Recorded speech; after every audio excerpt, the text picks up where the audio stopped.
Je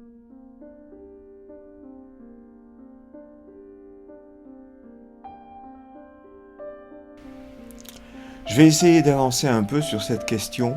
L'inconscient est-il structuré comme un langage? Puisque c'est devenu une affirmation qui semble incontestable, vu que c'est repris partout, y compris par des journalistes qui sont loin d'être psychanalystes et loin d'être lacaniens. Il semble que ce soit un consensus qui se soit fait là-dessus. J'ai déjà fait une vidéo, il y a 2 ou 3 ans, à ce propos, mais je voudrais aujourd'hui vous faire part de comment j'ai pu retravailler la question depuis. Question qui me retravaille d'autant plus que je suis en train de préparer le colloque de Besançon du 15 mai et que je vais donc y travailler le thème du colloque qui est la naissance du sujet. Donc le sujet est-il un effet du langage ou un effet d'autre chose que le langage?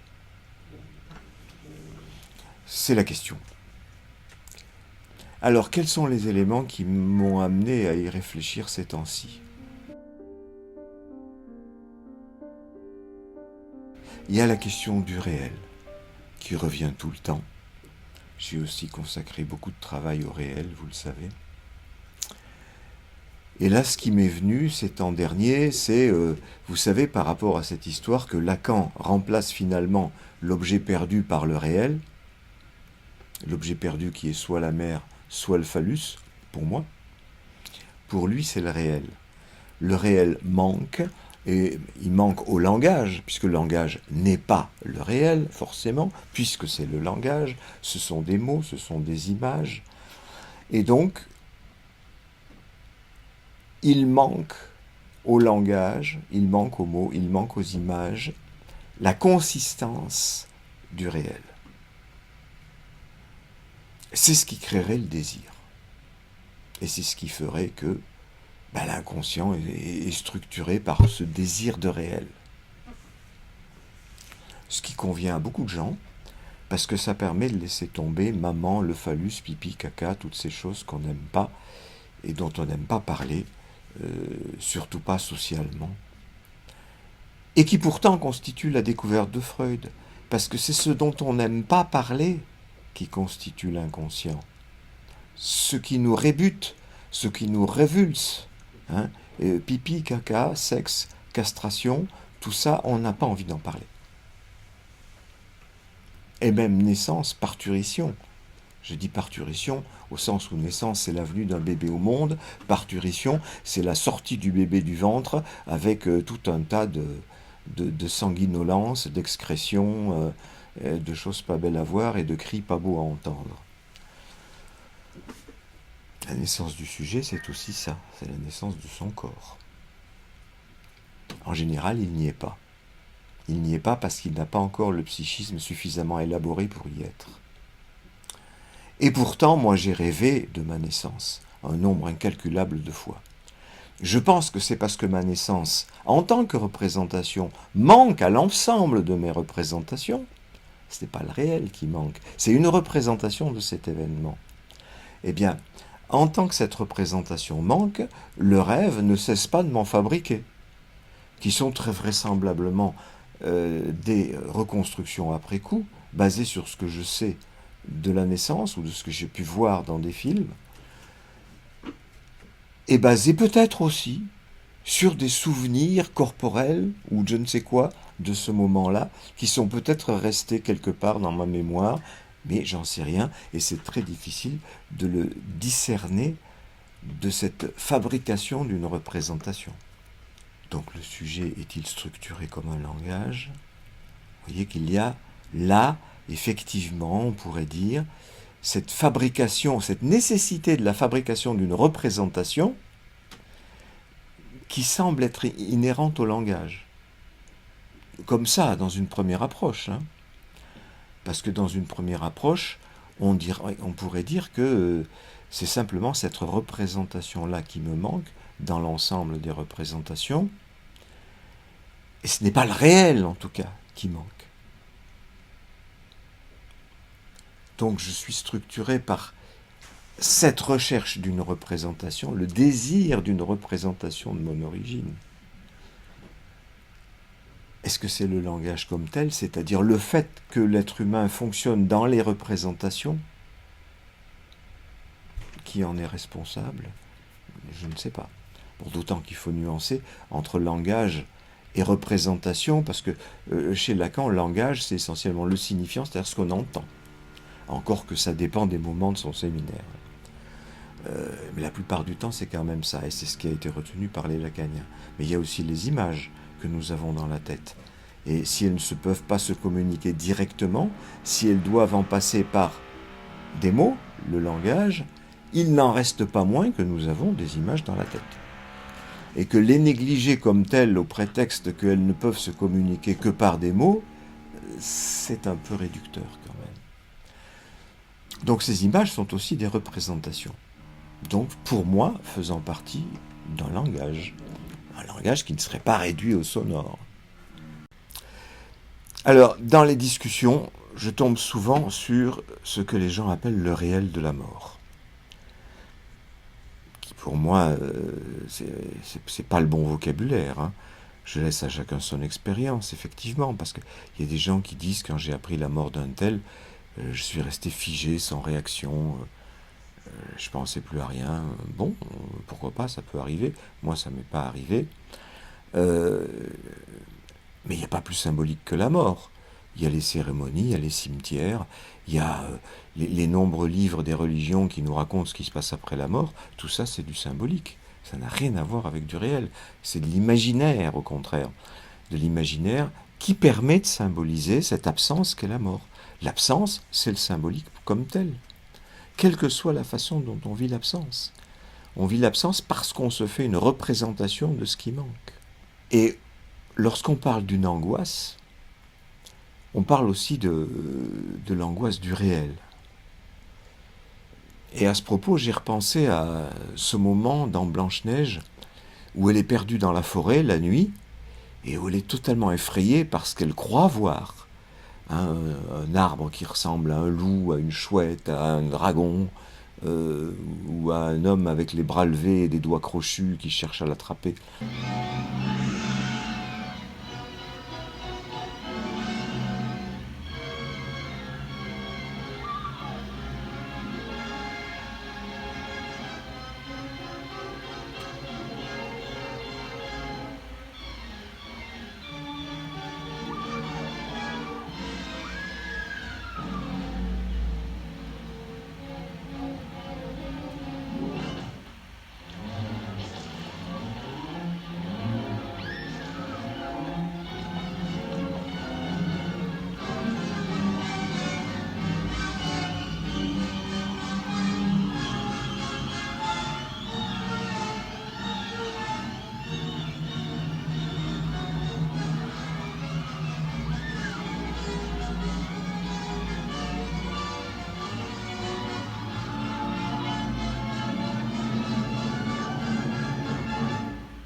Ce n'est pas du réel, c'est typiquement de l'imaginaire.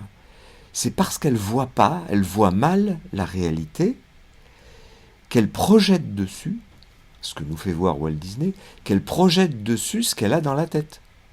Donc c'est absolument pas le réel là qui l'effraie, qui l'angoisse. C'est l'imaginaire qui lui permet de symboliser ce qu'elle ne voit pas. Et c'est ce qui arrive d'une manière générale, je pense, chaque fois qu'on éprouve une angoisse. Une angoisse, à mon avis, c'est toujours de l'imaginaire. C'est jamais du réel. C'est ce qu'on imagine qu'il pourrait arriver parce qu'on manque de représentation à cet endroit-là. C'est pas le réel qui est un manque de représentation aussi, mais c'est l'imaginaire qu'on va mettre à la place, qui est complètement différent. Donc c'est du langage. Enfin, si on veut bien admettre que les images sont du langage. Et que pour une fois, par exemple dans l'histoire de Blanche-Neige, c'est vrai, ça se passe tout à l'intérieur de sa tête. Ça ne se communique pas à quelqu'un d'autre. Et bien, comme les enfants qui disent qu'ils ont peur du loup, ou qu'ils ont peur du noir, ou qu'ils ont peur de quelqu'un qui va rentrer dans la chambre, c'est bien l'imagination qu'ils projettent sur le fait qu'on va faire le noir et qu'on va quitter maman. Il y a une absence qui se présente. C'est ça comme ça qu'on peut dire, hein, parce que la représentation, c'est toujours une présence dans l'absence. La présence d'une représentation qui là est projection imaginaire, mais qui permet de symboliser cette absence, comme dans le Forda. Et puis, ce qui est venu me questionner tous ces temps-ci aussi, c'est des discours d'analysants et d'analysantes, plus ce qui m'arrive aussi moi dans ma vie quotidienne. Et c'est un problème là. Là, on se heurte à un problème méthodologique. Parce que je peux bien parler de moi, et j'en ai beaucoup parlé dans mes vidéos ou par écrit sur Facebook. Je ne peux pas tout dire.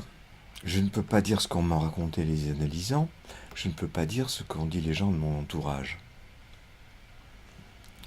Mais restreindre ma recherche à mes seuls rêves, par exemple, puisque c'est là qu'on trouve l'inconscient, pas dans les réflexions conscientes, c'est d'autant plus réducteur que je suis un garçon et que les rêves des filles n'ont pas forcément la même structure. L'inconscient des femmes. Et l'inconscient est particulièrement sollicité du côté de la différence sexuelle, puisque du côté de la différence sexuelle, on retrouve ce que j'ai énoncé tout à l'heure, la question de la castration, qui n'est pas drôle du tout, même franchement désagréable, au point qu'il y a des tas de gens qui ne veulent absolument pas le reconnaître, mais je ne leur demande pas de le reconnaître.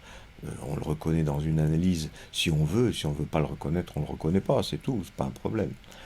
Il ne s'agit pas d'adhérer à une théorie qui deviendrait alors une religion, hein. C'est pas ça du tout. Et puis par proximité, c'est proche de pipi caca, et donc c'est tout à fait aussi désagréable.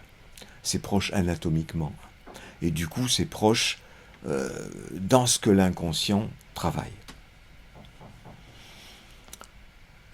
C'est pourquoi d'ailleurs il y a des tas de problèmes avec énurésie, pas énurésie, diarrhée, constipation, et tous les problèmes liés aux fonctions excrétrices. Alors comment sortir de cette impasse méthodologique? Vous savez qu'il y en a qui s'en sortent en ne parlant que de théorie, et il y en a qui s'en sortent en ne parlant que des analysants dont ils voilent simplement le nom, et qui s'en débrouillent en demandant l'autorisation à l'analysant, ce qui a pu m'arriver aussi, les quelques fois où je l'ai fait. Ça ne me semble pas satisfaisant. Mais une méthodologie, après tout, on peut se satisfaire à moitié du fait que ce n'est pas satisfaisant. Bien obligé d'en passer par là. Si on veut que tout soit parfait, on n'y arrive pas non plus. Alors, comment faire? Je vais essayer de faire un mix entre ce que j'ai entendu tous ces temps derniers, autant de la part d'analysants que de la part de mon entourage, pour essayer de vous en transmettre quelque chose. Mais c'est pas satisfaisant au sens où je vous dirai pas j'ai rêvé de ceci et je l'interprète comme cela. Où là, je trouve que ça fait vraiment avancer les choses. Et que ça a un côté assez satisfaisant, méthodologiquement parlant.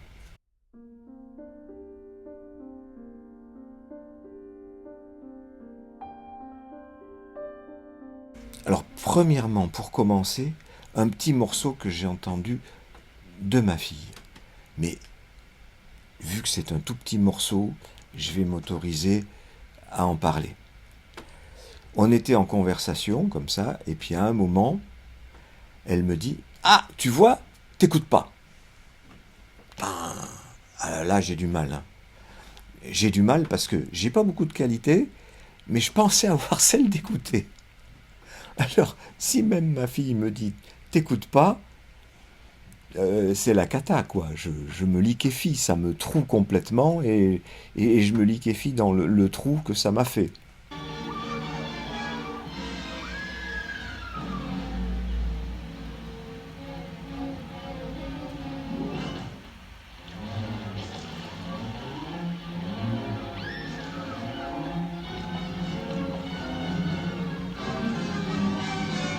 puisque moi, je me suis toujours plaint toute ma vie que mes parents ne m'avaient jamais écouté, et que quand j'ai dit à ma mère un jour « tu ne m'écoutes pas », elle m'a répondu « ah ben c'est comme moi, dans mon enfance, et jusqu'à maintenant, personne ne m'écoute », et blablabla, et de m'expliquer pourquoi personne ne l'écoutait, et elle ne m'avait toujours pas écouté dans l'histoire.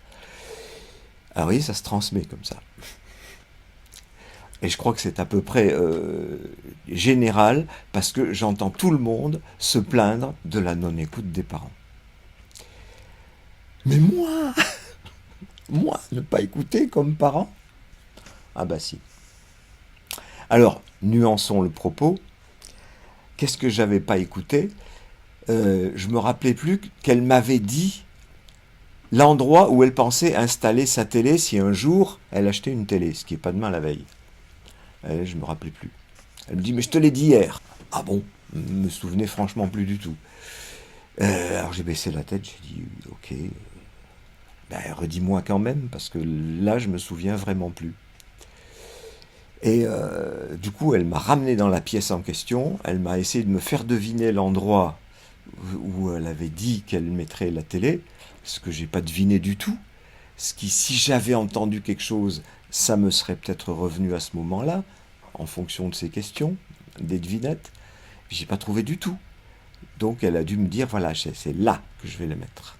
J'ai dit, bon, cette fois je note, pour pas être repris en défaut. Mais enfin, ça me trouve. Alors, il y a plusieurs explications, plusieurs hypothèses qu'on peut faire autour de cette histoire. Il y a l'explication, effectivement, j'ai pas entendu. Mais pourquoi j'ai pas entendu?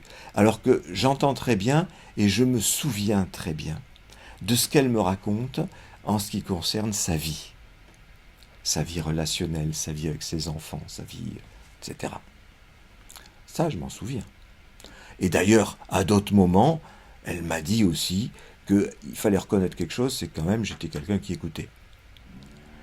Mais je dois dire que l'emplacement de la télé, franchement, j'en ai rien à foutre. C'est pas un truc important. Donc il est possible que ça, effectivement, je l'ai pas entendu. Ou que je l'ai entendu, mais je l'ai tout de suite oublié parce que c'est pas important. Bon, vous voyez que ce petit incident-là, en rapport avec ma fille, je pouvais le dire parce que ça ne révèle rien d'elle, ça révèle quelque chose de moi, en tant que c'est quelque chose qui me revient par retour de ce qu'elle dit de moi. Donc c'est en ce sens-là que j'ai pu raconter cette anecdote. Ça ne révèle pas des choses de sa vie. Donc première hypothèse, j'ai effectivement pas entendu, j'ai pas entendu parce que c'était pas important. Et effectivement, quand des analysants me racontent des petites anecdotes de la vie quotidienne qui ressemblent plus à des discours défensifs pour ne pas aborder le sujet important, bah, je retiens pas tout. Je peux pas. J'ai pas une mémoire à capacité infinie. Hein. Je retiens l'essentiel, ce qui troue les gens et qui me troue par phénomène transférentiel. Deuxième hypothèse, c'est pas que j'ai pas entendu, c'est que la personne ne l'a pas dit. Et ça, c'est pratiquement quotidiennement que j'ai à me poser cette question. Parce que j'ai pas une réponse toute faite. Hein. Quand les analysants me disent des trucs, et me disent « oui, mais ça, je vous l'ai dit. Hein. » Des fois, ça me fait... oui, je me rappelle qu'ils me l'ont dit, mais très souvent, je me rappelle de rien du tout. Alors, dans ces cas-là, je dis la vérité. Alors, soit les analysants me redisent la chose, soit s'ils ne la redisent pas, ben, je les interromps en disant « écoutez, vous faites allusion à un truc là que franchement, je m'en souviens plus. Si vous vouliez bien le redire, ça me rafraîchirait la mémoire. » Hein, je ne fais pas l'hypothèse qu'ils ne me l'ont pas dit ou que c'est moi qui ne l'ai pas retenu. J'en sais rien. Il y a un fait là en ce moment. Et ben, on corrige l'erreur du fait en faisant redire à la personne. Bon. L'hypothèse que la personne ne l'aurait pas dit et que c'est pour ça que je ne l'ai pas entendu, elle peut être faite. Elle peut être faite, je prends exemple sur moi-même, souvent je pense en pensant que je parle à quelqu'un. Et je suis sûr que vous aussi vous faites comme ça. Peut-être pas tout le temps, mais souvent.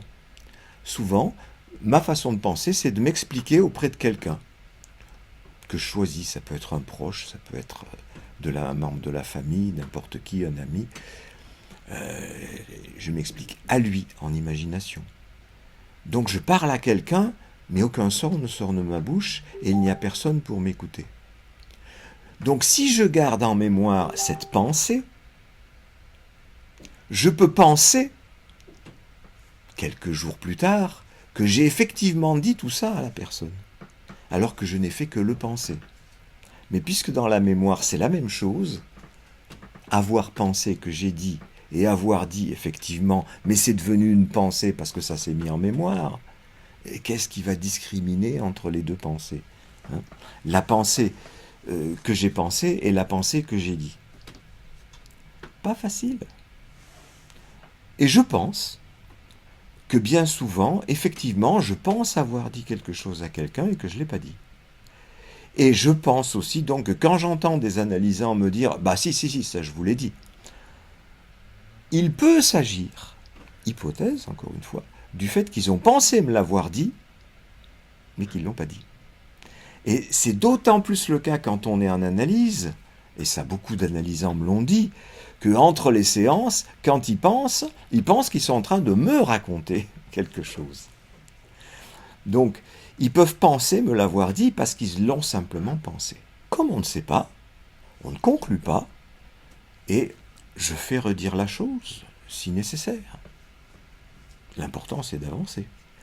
Mais ça pose question sur les capacités de la mémoire, et donc derrière, la question du langage. Est-ce que l'inconscient est structuré comme un langage ? Là, il n'est pas forcément question d'inconscient. Je peux penser à un rêve. Je peux penser à l'interprétation que j'ai faite de ce rêve. Et là, il est question de l'inconscient. Mais je peux penser aussi à un événement de la vie quotidienne, et ce n'est pas l'inconscient qui est en question. À moins que cet événement de la vie quotidienne soit témoin de quelque chose d'autre, de totalement inconscient à moi, que cet incident de la vie quotidienne me rappelle. Je suis obligé de parler un peu par abstraction, là. Bon, j'en suis désolé, mais je ne peux pas toujours, encore une fois, dire les choses. Donc, est-ce la capacité du langage qui est en question, là ?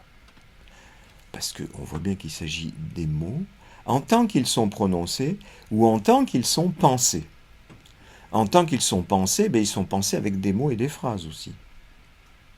Et des images que je mets en mots et en phrases, mais en pensée. Pas forcément en mots sonores qu'un autre entend. Est-ce que ça, c'est un pur effet de langage ou pas ?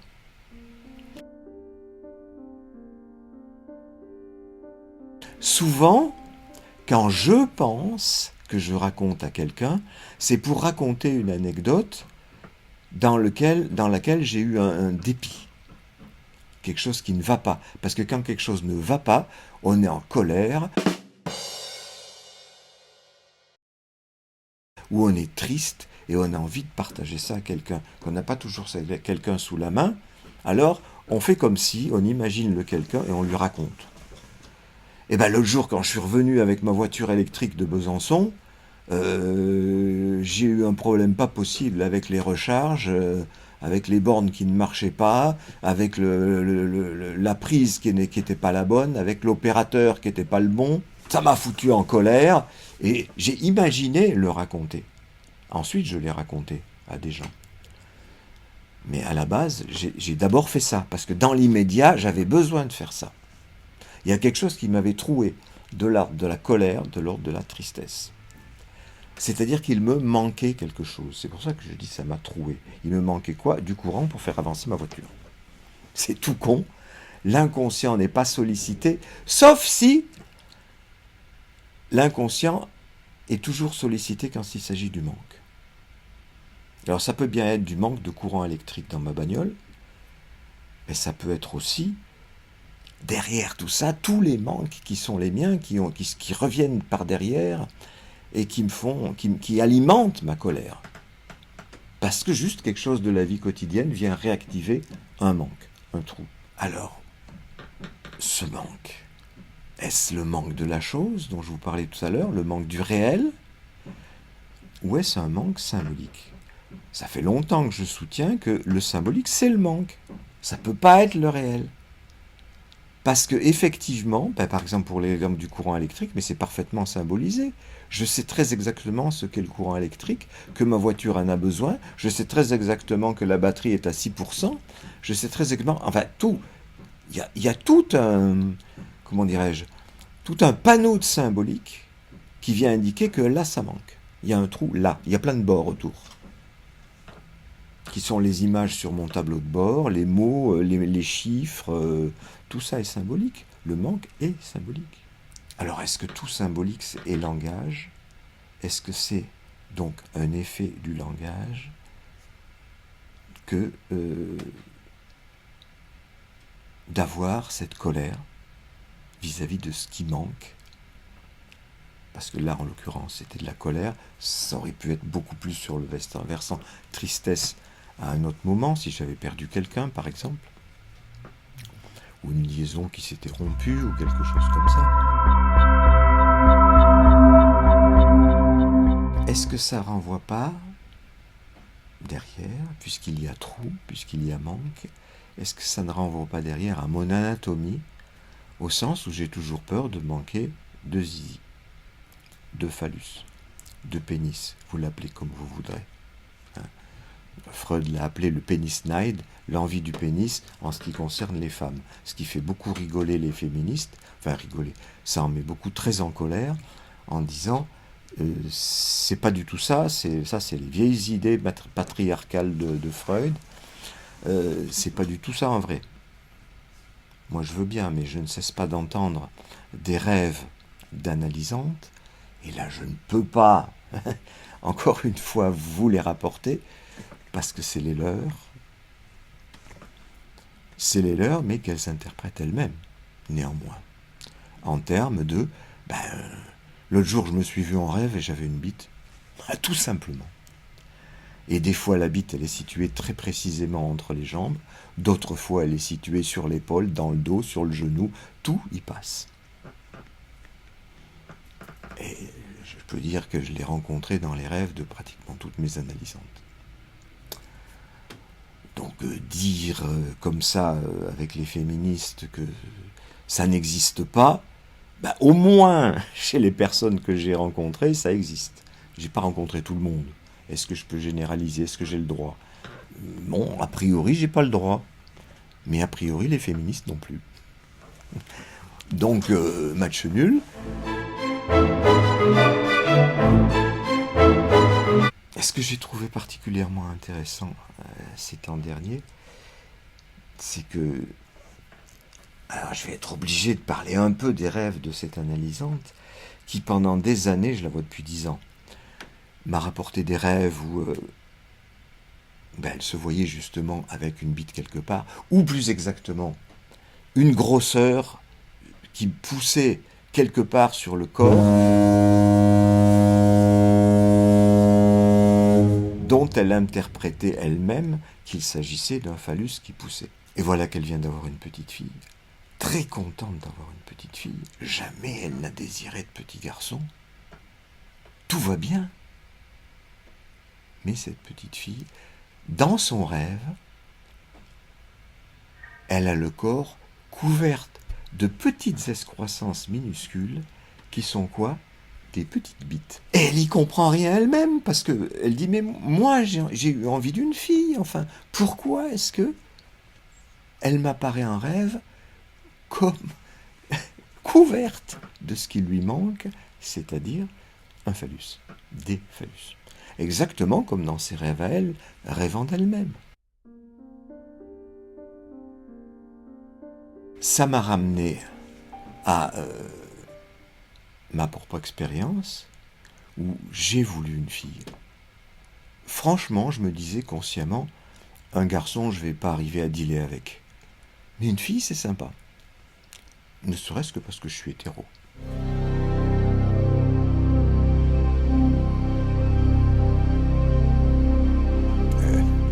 Donc j'ai eu une fille, je suis très content. Nos soucis. C'est pas comme dans tous ces cas, et qui sont nombreux, où la mère a désiré un garçon et puis c'est une fille. Ou l'inverse.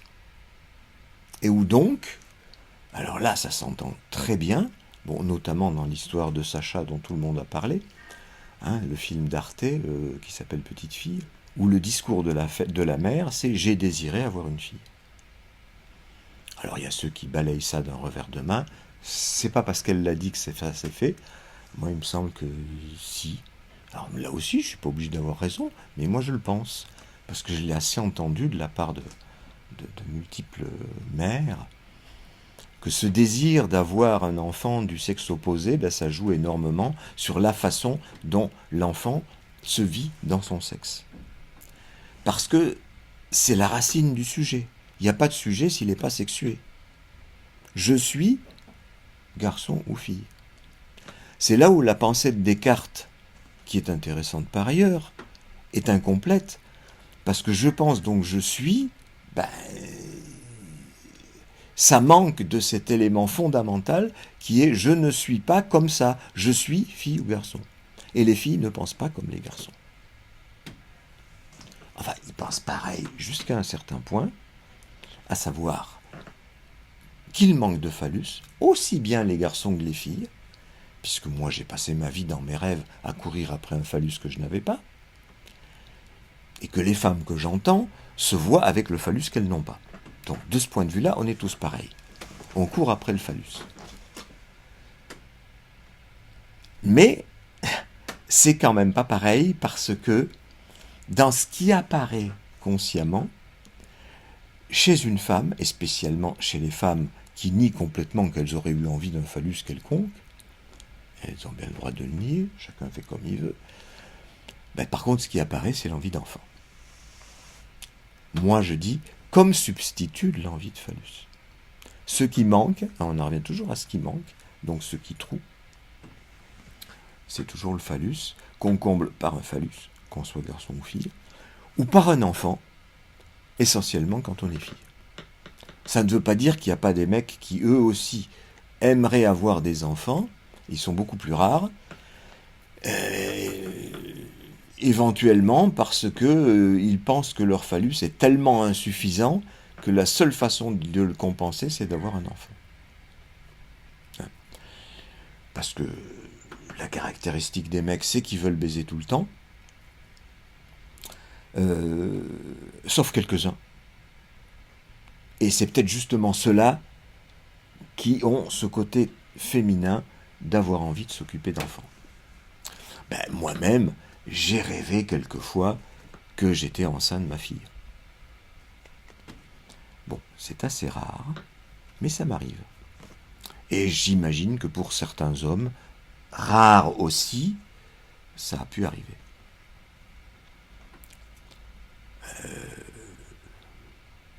Mais pour la plupart des hommes, on sait bien comme ils sont, c'est baiser à tout prix pour se prouver qu'ils ont ce phallus qui leur manque aussi à eux.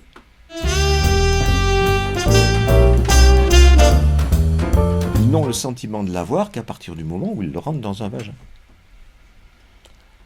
Là, l'immense partie du plaisir qui est éprouvé, c'est pas un pur désir physiologique de schlika et puis ouf. C'est cette réassurance formidable. Moi, j'ai pu penser ça, hein, au moment où je commence à faire l'amour, au moment où je rentre mon zizi dans une femme. À ce moment-là me vient cette pensée, enfin, mon zizi est au chaud. Il est là où il faut. C'est-à-dire que je suis rassuré sur sa présence. La présence de mon zizi est confirmée par l'absence de zizi chez l'autre.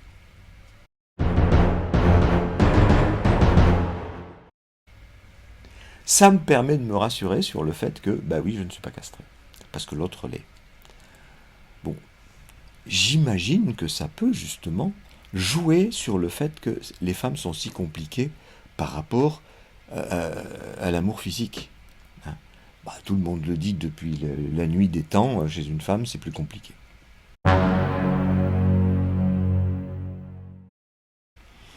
C'est plus compliqué, pourquoi ? Parce que justement, accepter ce moment-là pour une femme, c'est accepter la castration. C'est-à-dire c'est exactement l'inverse de ce qui se passe pour un homme.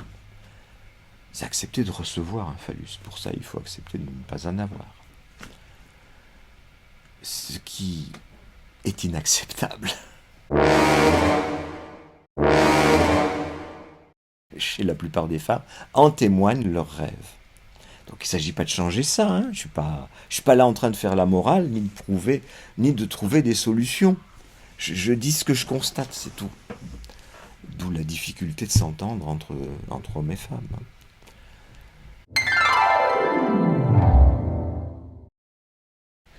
Et donc chez beaucoup de femmes, si chez l'homme c'est la recherche de ce moment-là, où ils peuvent mettre leur zizi dans un vagin, chez beaucoup de femmes, c'est avoir un enfant. Parce que corporellement, là, il y a quelque chose qui vient compléter le trou. C'est pas quelque chose qui vient de l'autre, c'est quelque chose qui vient d'elle. Ça change tout.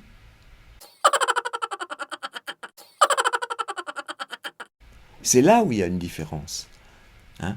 Du point de vue de la recherche du phallus, on est tous pareils, mais la différence vient du fait que, anatomiquement, pour les mecs, il y a déjà un zizi, même si sa présence est branlante, dirais-je.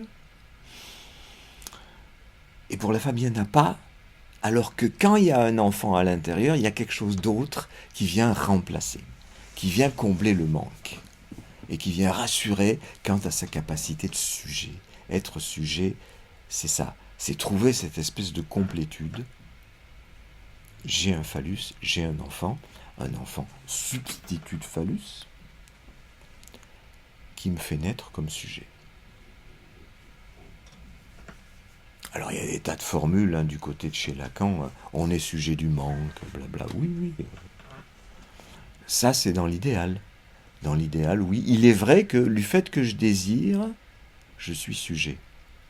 Mais ce que je recherche, c'est à boucher mon manque, et c'est à ce moment-là, quelques moments rares dans la vie, où je me sens naître ou renaître, soit parce que je conçois, soit parce que je conçois, c'est-à-dire je fais un enfant. Alors d'un côté, il y a la question de l'écoute, que je n'ai pas résolue tout à l'heure. J'ai parlé de cet énorme trou qu'il y avait dans le fait que je me rende compte qu'à des moments, je n'écoute pas. Et puis, il y a la question de l'anatomie, qui est que le manque tel qu'il s'éprouve comme trou vient de ce que les enfants repèrent que ici il y a un phallus et là il n'y a pas. Et c'est ça qu'on repère dans les rêves tels que je viens de le raconter. Là, l'inconscient est sollicité à fond.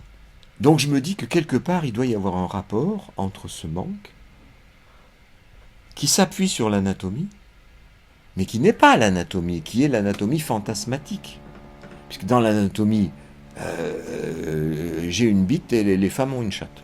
Pas de souci. C'est ce que les féministes défendent. Chacun son truc, chacun son sexe. Rationnellement, elles ont raison. Sauf que pour l'inconscient, ça ne marche pas comme ça, vu les rêves. Qui nous font voir, ce qui n'a rien à voir avec la réalité. Je suis une femme, je rêve que j'ai une bite. Je suis un homme, je rêve pas que j'ai une chatte, ça c'est très très rare. Mais je rêve que je peux avoir perdu mon phallus. Et que je passe comme un fou toute ma nuit à le chercher. Bon, ça aussi, les femmes en rêvent, hein, sous des formes très métaphoriques ou pas. Combien de fois dans des rêves, j'ai perdu mon vélo, je cherche mon vélo. Combien de fois des femmes m'ont raconté des rêves exactement semblables. Elles ont perdu leur vélo, elles cherchent leur vélo. Le vélo, ça se place entre les jambes, l'interprétation est assez rapide. Donc d'un côté, il y a un phénomène apparemment de langage, tu m'écoutes pas. De l'autre côté, un phénomène apparemment anatomique, mais fantasmatique, la question sexuelle. Dans les deux cas, il y a quelque chose qui manque. Tu m'écoutes pas. Je rêve que j'ai une bite, je rêve que j'ai un enfant. Parce qu'il y a aussi les femmes qui contestent ce genre de propos en disant moi je veux pas d'enfant, ou en tout cas pas avant 10 ans. Et je pense particulièrement à une femme qui me racontait ça à une époque, et puis qui me raconte le lendemain un rêve où elle se voit enceinte. Et avec le plus grand étonnement, en me disant enfin, qu'est-ce que c'est que cette histoire? J'ai dit que j'en voulais pas. En tout cas, pas pour maintenant, vraiment, c'est en dehors de mes idées. Et oui, mais si, quand même. Et puis aussi ces femmes qui, après la ménopause, continuent à avoir envie d'enfants. Je l'ai entendu. Elles savent très bien rationnellement que ça va pas, c'est pas possible. Mais quand même, elles aimeraient bien. Tout comme les mecs, quand c'est très tard, par exemple pour moi, qui aimerait bien avoir une relation avec une jeune femme, mais c'est pas possible, donc je me fais une croix dessus, et puis voilà quoi. Mais la raison me permet de mettre une limite, ça n'empêche pas le désir. Ou autre limitation, une femme a déjà 2 enfants, 3 enfants, mais elle a envie d'un quatrième, d'un troisième ou d'un quatrième. Et puis elle se dit, ou son bonhomme lui dit, écoute, on en a déjà 2, on en a déjà 3, ça va faire trop, on va pas y arriver là.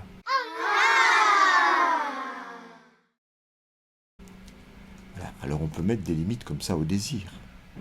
Et la limite peut être si forte que les désirs en aient complètement refoulé. Et que ça apparaît dans le mode conscient, dans moi j'ai pas envie d'enfant, moi j'ai jamais eu envie d'être un mec, et toutes ces dénégations qui fonctionnent dans le social. Et qui, encore une fois, peuvent très bien fonctionner dans le social, ça m'est égal. Hein. Le social fonctionne là-dessus, sur le refoulement. S'il n'y a pas de refoulement, il n'y a pas de social. Bien obligé. Si on disait vraiment tout ce qu'on pense, ça serait un sacré bordel. Hein. Alors moi j'essaye, parce que c'est mon boulot, d'aller jusqu'au fond des pensées, des désirs, de comprendre comment nous fonctionnons. Est-ce que, petite avancée dans la problématique, est-ce que le fait même de l'anatomie n'est pas un phénomène de langage? Parce que le phallus, là ou pas là, c'est l'essentiel du symbolique. C'est comme le fort da. Le fort da, le jouet est là, il n'est pas là. Fort, il est au loin, da, je le fais ramener. Et ce que je ramène, c'est la représentation de l'objet quand il n'est pas là. C'est pour ça d'ailleurs que ça fonctionne comme ça, la castration et l'envie du pénis. C'est qu'il est là, je peux voir qu'il peut ne pas être là, et il n'est pas là, je peux voir qu'il peut être là. C'est la question de la représentation, c'est vraiment la question symbolique, comme telle, qui se base sur une réalité, la différence anatomique, mais qui n'est pas la différence anatomique, on le voit bien, puisque c'est fantasmatique. C'est inhérent à la représentation. La représentation, est-ce le tout du langage? J'ai souvent eu des discussions avec des gens qui me disaient « Bah oui, nous sommes structurés par le langage, et c'est le langage qui nous fournit tous nos désirs. » À quoi je réponds non. Parce que dans les cas, justement, comme celui de Sacha,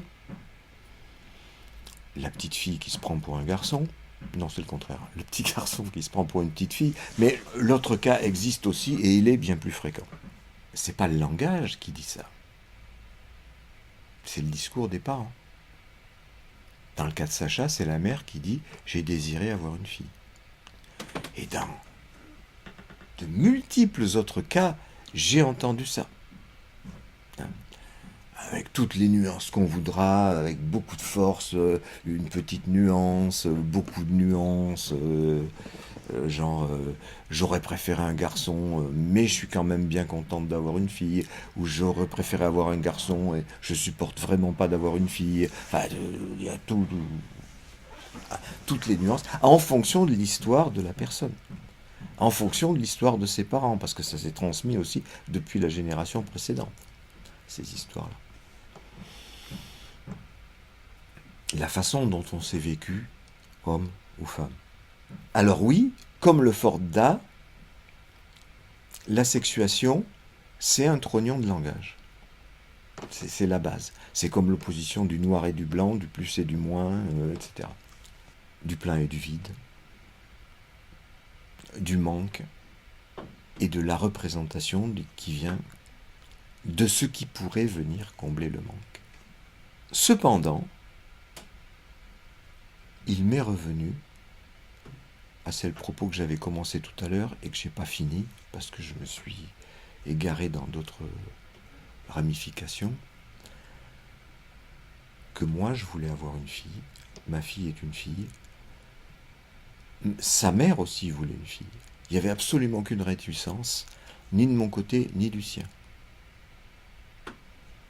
Et ma fille a très envie d'avoir des enfants. Elle en a 2, elle aurait voulu en avoir plus.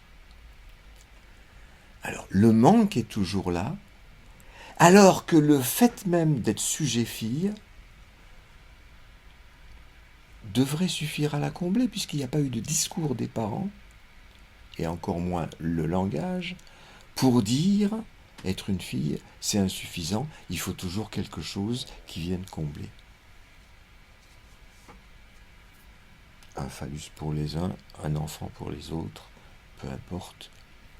Et pour les mecs, c'est une plus grosse voiture, toujours plus de femmes, toujours plus jolies, des voitures de plus en plus grosses, une habitation de plus en plus luxueuse, etc. Toutes choses qui montrent à la société à quel point ils ont une bite plus grosse que les autres.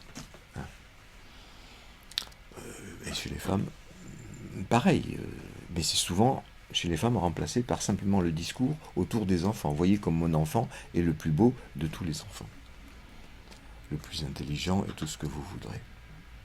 Ce qui fait que les femmes aussi des fois rigolent de ce qu'elles appellent les concours de coq ou les concours de à qui va pisser le plus loin, ça les fait doucement rigoler. Ben oui, parce que c'est vrai, c'est totalement ridicule. Mais elles font pareil avec leurs enfants. Regardez comme mon fils, ma fille, c'est le mieux que les autres. Même si on y met des nuances et des trucs socialement acceptables pour faire passer la sauce. On ne voit pas non plus les mecs dire en société, vous avez vu ma voiture, ma Ferrari, elle mesure exactement la dimension de ma bite.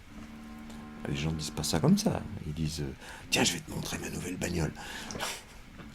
Ou, tiens, il faut absolument que je te présente mon nouveau-né. Parce que c'est ça qui fait naître le sujet. Le fait d'être garçon ou fille, c'est-à-dire dire aux autres, j'ai comblé le manque, ça y est. C'est une illusion, bien sûr, mais c'est ça qu'on tient à tonitruer dans toutes les cours. Et donc tous les réseaux sociaux. Mais ce qui m'est apparu à travers mon histoire, là, c'est donc ni le langage, c'est pas le discours non plus, puisque j'ai été content d'avoir une fille, ma femme aussi. Et finalement, le manque est toujours là quand même. Tout se passe comme si c'était l'anatomie fantasmée, pas l'anatomie de la réalité. Comme si c'était l'anatomie fantasmée qui était de toute façon responsable de ce manque, et non pas le langage, et non pas le discours, en tant qu'il est discours du sujet, issu de son histoire et de l'histoire de ses parents. Simplement l'anatomie. Voilà l'hypothèse qui se fait jour chez moi. L'anatomie fantasmatique, encore une fois. Alors, est-elle fantasmatique par effet du langage? Ou le langage est-il l'effet de ce fantasme? C'est-à-dire de la représentation, du fait même de la représentation, en tant qu'il s'appuierait entièrement sur la différence anatomique. Je ne dis pas que c'est la différence anatomique, je dis qu'il s'appuie sur la différence anatomique et donc sur le fantasme qui fait voir le zizi là où il n'est pas, ou l'absence de zizi là où il y en a un. Ça m'est venu aussi à l'écoute d'un analysant qui, ayant eu une fille, alors qu'il a bien exploré son inconscient, qui, ayant bien exploré son inconscient depuis des années, a bien repéré qu'il désirait une fille, Il a eu une fille. Il me dit que sa femme aussi désirait cette fille. Tous les deux très contents d'avoir une fille. Et qu'il est très étonné de voir sa fille absolument pas sûre d'elle et faire tout pour, dès qu'elle a grappillé quelques sous, acheter des bonbons et distribuer des bonbons dans la cour de l'école pour, il l'a très bien compris, acheter l'amour de ses copines, parce que le problème c'est qu'elle n'arrive pas à être sûre de l'amour des autres à son propos. Comme si là aussi, le langage en général, le discours des parents, spécifiquement dans ce cas-là, n'avait pas suffi à lui donner une assise de sujet stable et tranquille. Comme s'il fallait s'acheter l'amour des autres et donc s'acheter soi-même son narcissisme comme sujet pour pouvoir naître comme sujet. Comme si l'anatomie en décidait. Alors que toutes les conditions sont réunies par ailleurs pour que la personne soit contente d'être ce qu'elle est, c'est-à-dire une fille. Bon, ça ne veut pas dire que les garçons sont une meilleure assise dans la vie, c'est-à-dire une confiance en eux. Enfin, j'en suis le premier témoin. J'ai pas eu confiance en moi jusqu'à l'âge de 55 ans. Il m'a fallu tout cet énorme temps pour arriver à être un peu sûr de moi, c'est-à-dire certain que je ne serais pas castré. Malgré mes rêves qui continuent à me dire que j'ai perdu mon zizi et qu'il faut que je le retrouve. Mais ça, j'ai pu, à force justement d'en parler, de le triturer dans tous les sens, je suis arrivé à faire en sorte que bon, ça ne me dérange pas, c'est là, c'est comme ça. Je vis avec, et c'est justement ça qui me donne mon assise. C'est que je sais que je ne suis pas si possesseur que ça d'un phallus, et que après tout, c'est pas dérangeant. De même qu'une femme peut arriver à trouver une position à peu près stable et tranquille, consciemment. Dans son je suis content d'être une fille, je suis contente d'être une femme. J'ai entendu ce discours-là des dizaines de fois, même. Puis après, quand on entend les rêves, c'est plus du tout ça. Mais bon, il y a cette différence entre le conscient et l'inconscient. Et le problème, c'est que ce que j'ai rencontré chez l'immense majorité des gens, et aussi des psychanalystes, c'est que d'avoir touché l'inconscient, peu de gens y sont parvenus en fait. Et souvent dans les discussions, ce sont les arguments rationnels, des arguments de conscience, des arguments moraux, la morale c'est la conscience, qui font argument, et même ceux qui sont censés parler de l'inconscient n'en parlent pas. Ils en parlent au sens du ratio, de la raison, de la conscience. Et du fait qu'il n'y a aucune raison qu'une fille ait envie d'un zizi, ni qu'un garçon se sente castré. Et si on sent encore des choses pareilles, c'est qu'on est du côté de la perversion, de la psychose, enfin tout un tas de trucs anormaux, alors que non, je m'aperçois tous les jours qu'il s'agit de la norme chez tout le monde. C'est comme ça chez tout le monde. Avec des nuances, avec des difficultés plus ou moins grandes, mais cette structure-là est chez absolument tout le monde. Bon, ce qui me permet de rassurer pas mal d'analysants, quand ils arrivent à découvrir ça, je leur dis, rassurez-vous, c'est pas votre perversion ou je ne sais quoi, parce que c'est souvent eux-mêmes qui l'appellent comme ça, mais c'est horrible, je suis du côté du pervers. Je leur dis, non, c'est l'humain, tout simplement. Tout le monde est comme ça. Donc, voyez à quel point en arrive ma réflexion entre la question de l'anatomie et celle du langage. Je dis bien l'anatomie fantasmée, et le langage, en tant qu'il prendrait sa source dans ce fantasme. L'autre hypothèse peut également fonctionner, en tant que ça serait le langage qui serait le fabricant de ces fantasmes. Je suis plutôt partisan de l'autre hypothèse, c'est-à-dire que c'est bien ce fantasme qui nourrit l'accession au langage. C'est parce qu'on manque de quelque chose, et quelque chose de fondamental au niveau de l'anatomie, c'est-à-dire ce que je suis. Encore une fois, Descartes, Je pense donc je suis, mais je pense que je suis un homme ou je pense que je suis une femme. Donc je suis.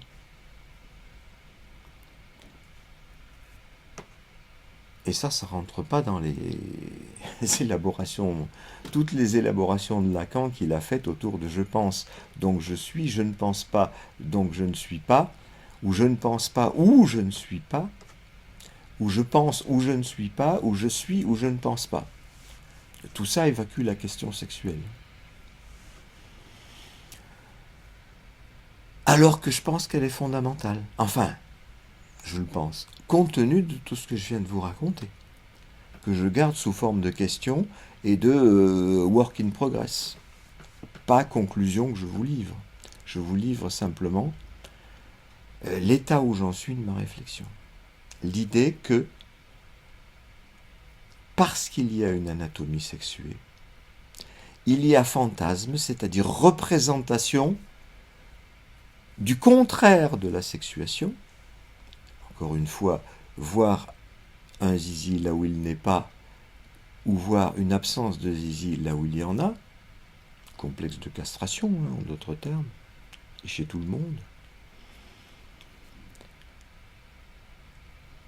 C'est ça parce que ce n'est pas seulement une opposition conceptuelle,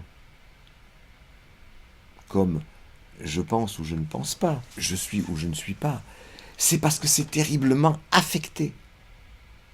Parce que c'est l'anatomie qui est affectée, l'anatomie qui est trouée ou raboutée de quelque chose. Ça fait un trou énorme, pas seulement dans le corps, mais du coup dans la psyché. Et ce trou inaugure la représentation.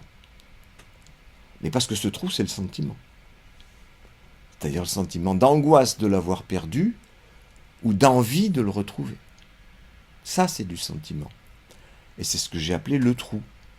Le trou, c'est le sentiment, le manque. C'est pas un concept abstrait, c'est vraiment quelque chose qui me troue. Et qui troue tout le monde. C'est pour ça qu'on court après, c'est le sentiment qui nous fait courir après les choses. C'est les paroles sont retenues, j'en reviens à l'histoire de tu m'écoutes pas, j'écoute ce qui me troue. Mais la place de la télévision dans l'appartement de ma fille, ça me trouve pas du tout, je m'en fous. Elle peut bien la mettre où elle veut, c'est pas mon problème. Sa vie, c'est mon problème. Ma vie avec elle, ma vie à ses côtés, c'est mon problème. Quand elle me dit tu m'écoutes pas, c'est un problème. C'est un problème autant où ça me trouve, ça me fait du sentiment. Et je pense que c'est avec ça que petit à petit on construit les représentations de ce qui pourrait manquer. Et c'est donc à partir de là qu'on construit le langage. Le langage a une importance, et on le dit parce que c'est important, et on l'entend, et on s'en souvient parce que c'est important, parce que ça troue. Mais quand c'est neutre, quand c'est purement conceptuel, quand c'est purement de l'intelligence, ça troue pas, on oublie. Ça, c'est pas important. Avec toutes les nuances que je vous ai racontées tout à l'heure.